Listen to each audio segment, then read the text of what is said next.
Hello, my queens, and welcome to part two on how to build your confidence and your self-esteem. I'm your divorce and relationship coach, Nicole Knox, and today we're going to be discussing the 5 love languages. And I have my notes here.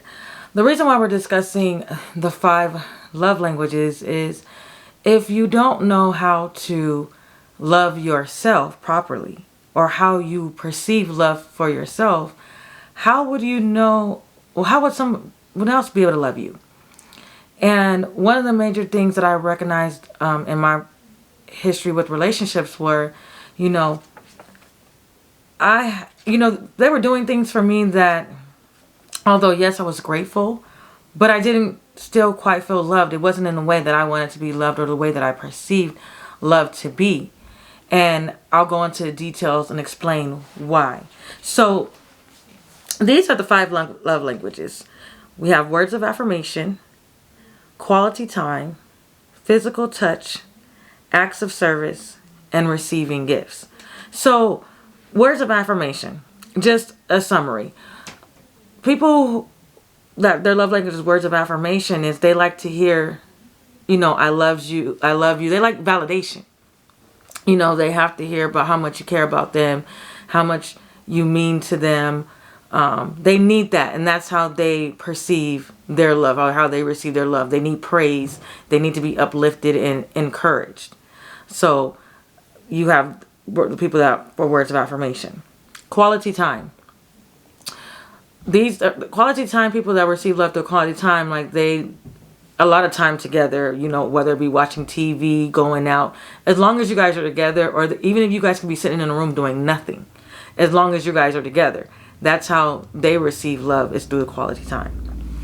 Physical touch is a big one. Now, in a study, it shows that people need 8 touches a day to feel loved. Well, people who love language is physical touch, they need hugs, kisses, back rubs, everything. As long as you're constantly touching them, that's where they feel love. They love to cuddle, things of that nature.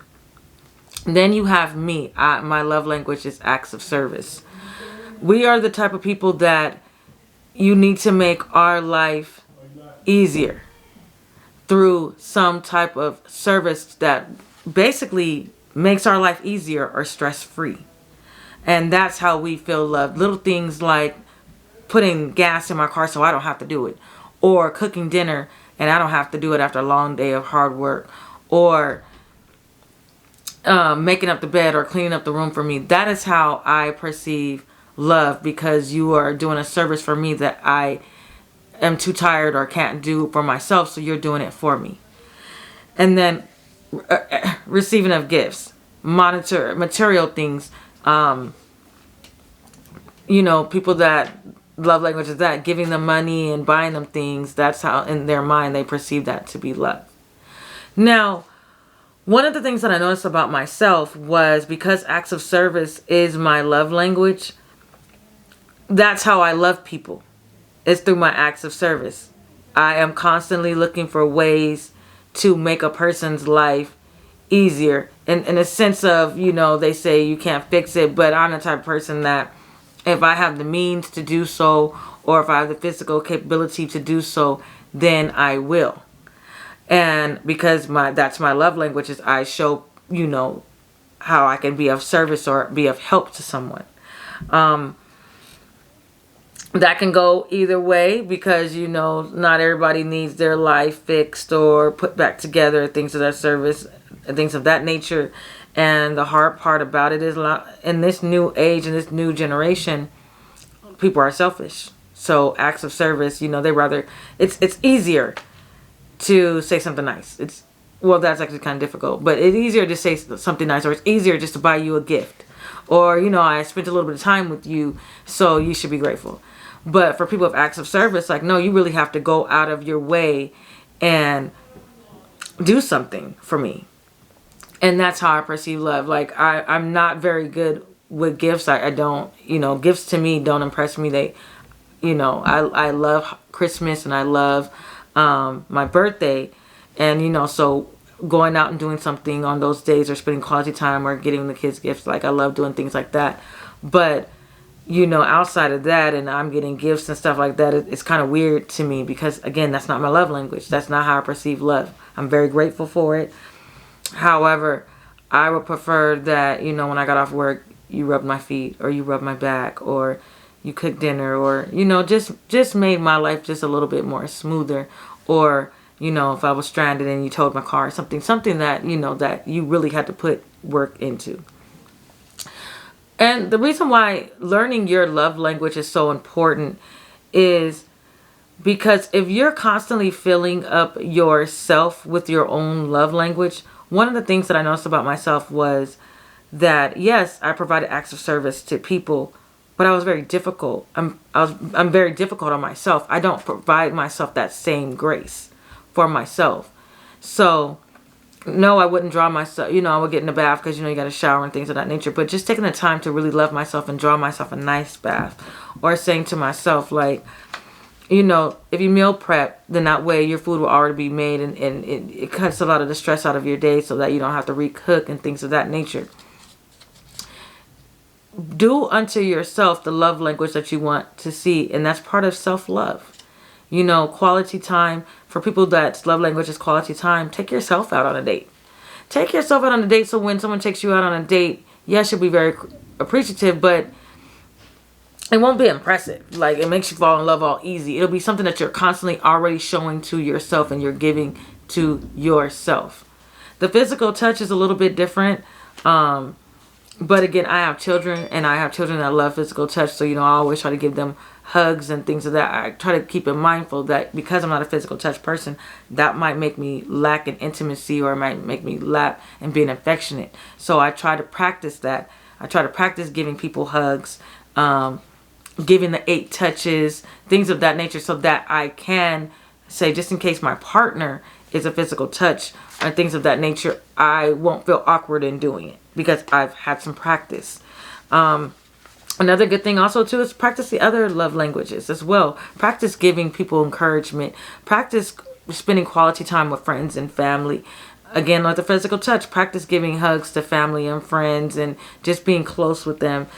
Practice, you know, one thing I'm really good at is gift giving. I love it. The part for me is I love the smile. I was just telling somebody about this yesterday, like with my gift giving, I love the smile that it brings to someone when I buy them a gift. It's not about me.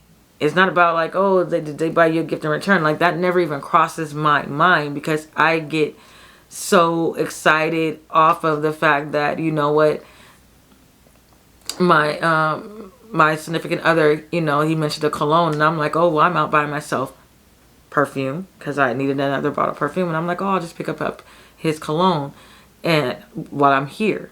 So that way he doesn't have to drive to come and get it, my act of service. And then, you know, the gift giving. He wasn't expecting me to get it, and he was very grateful for it. So those are very important. And it's very important, again, to show yourself that compassion and grace and all those things to yourself. That way you're not empty. That you're a whole person when you meet your soulmate. And in that way, not only do you have practice in their love language, you know what, you can spot their love language right ahead. One thing I love when you're practicing all the love languages is being able to tell how a person is. You know, how they receive it. They enjoy compliments, or if they enjoy quality time, or, you know, they like their time alone. Like me personally, quality time, I like my alone time. I do occasionally like for me to, you know, me and my significant other to come together. But if we don't, I'm also okay with I like my space. So, you know, that they could be in one room and I could be in another, and not bother me. You know, you go play basketball with your friends, and I'm at home doing my own thing, and then we come together when we need to come together. And I enjoy that because I like my space. I like my alone time. Quality time is not it's not my love language. So to me, I don't feel no lack, you know. But then when I'm ready to see, you know, my significant other, then I'm going to see my significant other.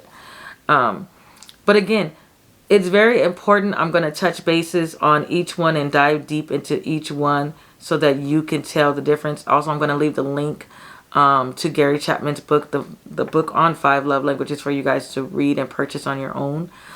Also, I'm going to continue to do the series, because all of this stuff, when you're constantly loving yourself, you are increasing your self-confidence. You're increasing your self-esteem, because you're pouring constantly into you on a daily basis.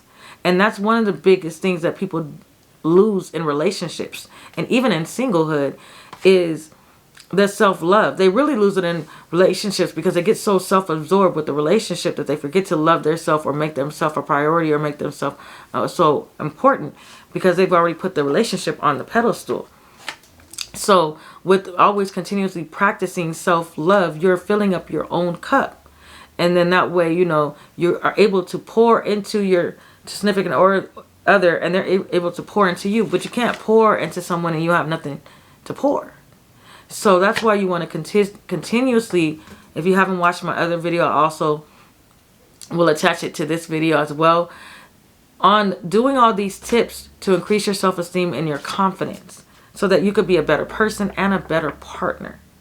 I will be dropping, again, and like I said, another video that you guys can practice on increasing your self-confidence and self-esteem. We're going to dive deep into the 5 love languages, and then we're going to help you guys get on the road to just being queens. Like, I get so excited because I remember where I used to be, and to not be there anymore. And I get excited, and I'm constantly always smiling, and I'm constantly always happy.